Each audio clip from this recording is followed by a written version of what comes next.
on your bed. How do you cope? How do you, the money you're looking for is in somebody's hands. What skill, what knowledge do you have to collect the money that is in somebody's hands? Do you just sit and pray that the money in your bank account should just magically come and enter my bank account? No, you have to work. So education is really important. And you know why a lot of people don't have access to education is because it is expensive. You know, there's not enough amenities. There's not even furnished classrooms, or there's not even teachers. They don't even pay these teachers well enough for them to say, you know what, let me with my Jesus heart. You get me? No so motivation. Nothing. It's a whole lot of.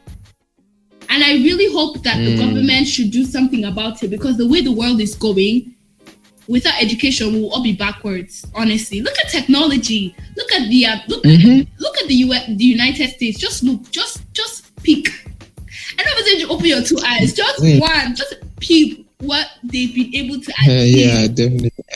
And just use that same eye and come to find out what Nigerians have done. Just one thing. Granted, we don't have the right government. Granted, our government they don't support us or this. But do you know that this narrative is applicable to most of the developing countries we can have? Yeah, that is obtainable. Yeah, I'm just speaking because I'm Nigerian and you know this is my country. So I will tell you what's happening in my country. I will not hide anything. Do you get me? I understand that this is also a problem for other people, but for me, a whole Miss Christabel, aka Elle, to be from Nigeria, and we are not just cutting it. I just have to talk about it. I just have to talk. But some of those NGOs, they have got some major roles to play, especially in the northern part of this, of this country of Nigeria. They do. The NGOs do better. They do, but do they get enough support? Do they get enough support do they get enough support? If it's still boiling down to government, I think we're still on a very long term. Very, because the government in Nigeria is Okay. I don't want them to arrest me. So I'll just keep quiet. Let's go for that. Let's go for that. They're trying. At least they are providing us trains and railways. Is that important? Trains and railways. I mean, at least it's going to reduce the level of traffic. What do you think about that? It's going to reduce the level of traffic, man. The problem so that they can go to Nigeria government. Office. Well, we are not here to discuss the government. True, we're not. But just saying, they don't have their priorities straight. They know this. They know this. Most of them know this. It's nothing we can deny, or it's nothing they should deny.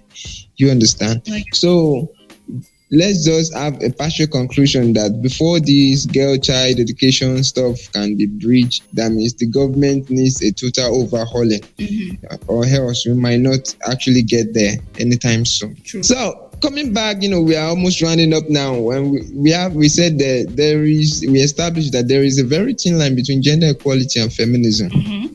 So let's talk about it. Let's talk about feminism a little bit. We don't have to touch it. There seems to be confusion about the definition of feminism too, and it is aided by quotable celebrities. Those who have become vocal on that particular topic. And if you stand for equality, you're a feminist. Do you know that? That's according to one Emma Watson. And in response to criticism for a topless photo shoot in a Vanity Fair in March, I think earlier this year, feminism is about giving women choice. It's about freedom. It's about liberation. It's about equality. But do you think the thin line between feminism and gender equality, do you think is not too thin? Well, I hope I'm able to do justice to this question right now. What is feminism? Feminism is the advocacy of women's rights on the ground of the equality of the sexes. So for you to be a feminist, you have to understand that cannot happen without gender equality. I personally do not identify as a feminist because feminism just looks like pure wickedness to me. Because if you go on Twitter, people that call themselves feminists, Pure, unfiltered, raw wickedness. As in this weekend, I'd never seen it before. Oh, come on now. No. Okay. For real. Like, every feminist is just quick to call every man a misogynist. And that is wrong. But what if we say most feminists or some of those feminists? Not all. See, I will not lie to you. There's only like 5%. I'm going to use Twitter, for example. Like, I've like just 5% of the people that actually say that actually know what feminism is all about. Some people just take out their wickedness and brand themselves feminists. They want to blame men for everything in their life. And you see the same set of people. They are feminists, but their father is not scum. Their brother is not scum. But somebody else's son is scum, and somebody else's father is scum. So ironic. Like, they don't have their facts straight. Do you understand? So gender equality, gender equality, I said, everybody, whether you're a man, whether you're a woman, but feminism, yes, is the advocacy of women's rights, because we have seen women have been oppressed, women have been suppressed, women have been seen as inferior on the basis of equality of the sexes. Yes, I want to fight for the female gender. That is feminism is not men are scum, men are this, men are toxic, men are what. That is not it. Fighting for women, not fighting men, but fighting for women. Not fighting, fighting for women. Not fighting men, but fighting for women. If you have a problem with a man, take it to your nearest police station. Just do that. And it better be true, because these days a lot of people are lying about everything. Rape cases, violence, domestic violence. You don't even know what is true again. That's why sometimes it's really you don't know what is true. Do you understand? That's right. Some people brand themselves as feminists, but in real life they have problems. They just have problems. You will see. But I feel that most of the feminists use this feminism thing as a way to make some names, and at the end of the day get married and have a very good family. Okay, traditionally, yes. I'm Christian, and I will say this anywhere and everywhere. Traditionally, the head of a house is a man given, right? And he has. I'm not trying to drag religion into this, but you know what? I think I can, because this is something that I have for like a long time, for more than 17 years. I'm a Christian basically, and so this is something that we hear all the time as Christians. This is what we're supposed to live our life by.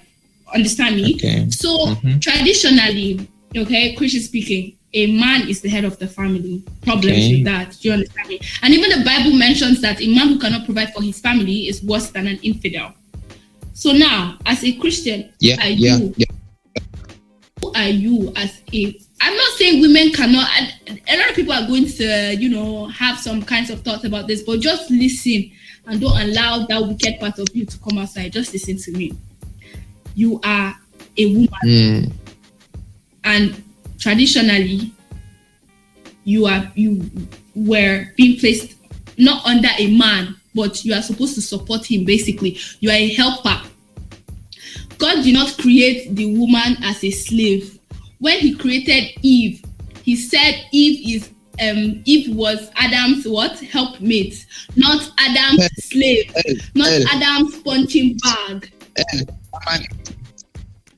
I'm an atheist. Oh, you're an atheist. Do you think I'm going to agree with whatever you are saying? Everybody has different perspectives, but this is my perspective. And as a Christian, this is what this is what I've been taught. I respect that you are an atheist and that is your decision. But I'm just saying, as an atheist, you would tell me things that you believe, and this is what I believe, because this is what I've been taught since I was a kid.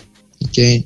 Eve was created to be a helpmate, not a punching bag, not a slave. Okay. When I bring this up, I'm not trying to say the woman has been inferior from the beginning, from creation. Do you understand me?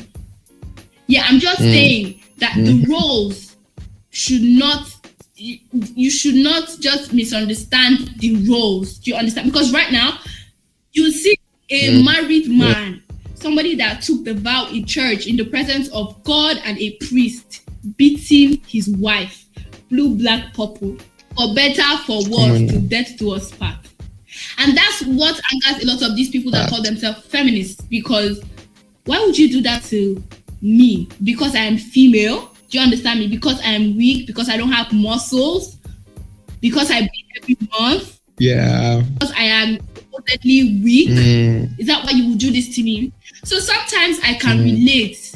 They are angry. Okay? Gender-based violence is real. Gender-based violence is real.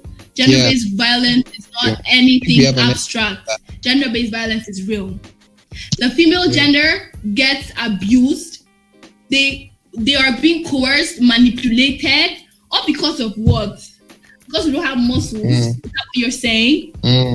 Because we were not born with a penis. Is that what you're saying? So sometimes I would just take a minute and I would just assess, or I would just look. These people are actually angry. Yes, this is wickedness. But the men, they're not helping their cause. They're doing the most. I know this is not the right way to go about it. You don't fight fire with... Do you fight fire with fire or fire with water? How do you quench fire? Who does that? How do you quench fire? You take water, put detergent or gas, and you don't go and be adding diesel or fire to it. Do you understand me? So I just feel like the way these feminists are going about the whole thing is wrong. Okay? I just think it's wrong. But feminism itself is a good cause. Yeah, that's a lot of people are miseducated, misinformed. People are just confused. They just follow. Anything, they just want to follow. Do you get me? So it's important as an individual that you understand what feminism is. Women's rights based on the fact that both sexes are equal. It is a human right that both the man and the woman should be treated alike. There shouldn't be any form of discrimination between the man and the woman. That is why you are a feminist. You are not a feminist to come and be telling me men are scum. Yeah. Some men are scum. Men that have we have women who also kill men. They kill men. Women that abuse men. The boy child isn't exempted. The boy child also they go through these experiences. But statistically speaking, the female child goes through this more than the male child. I stand to be corrected, but from what I've seen, the female child is more vulnerable, more susceptible to GBV than a man or a boy child. Honestly, that's what I think. Oh, beautiful. To round this episode up, Hell, you've really done a very great job, and I'm very grateful you're on this podcast tonight. And come on now. So I believe we shouldn't. You mentioned the boy child, right? I think the boy child is being almost totally neglected in this current in this current society we are now, because everything is to their expense most of the times. So more concentration is not being focused on them. And if the boy child is wayward, do you think our society will ever experience peace? Boy child is wayward? Yeah. Do you think our society now and in the future we would be able to sustain the peace we want to sustain in the SDGs at all? Personally, I just want to say this. When you hear somebody is a thief, what comes to your mind? Gender comes to your mind when you hear somebody is a thief, when somebody is an robber, when somebody is a kidnapper. Men, right? With what is going on in this country, just a simple question: have we been able to salvage anything with what is going on in this country? With the whole kidnapping, robbing, killing, we've been able to. Because I think the boy child has been neglected for so long, and then it turns out to become a... Is that why you think they're acting out? Definitely. You are funny. You are very funny. So you're saying... Well, no. What I'm trying to say, Actually, what I'm trying to say now that we have parental fault. You understand? We're also going to be discussing that later. So we have parental fault to all this, and we have personal decisions. Some people are just greedy. Some people are just wicked. It's some people, choice. do you understand? Yeah. So we know that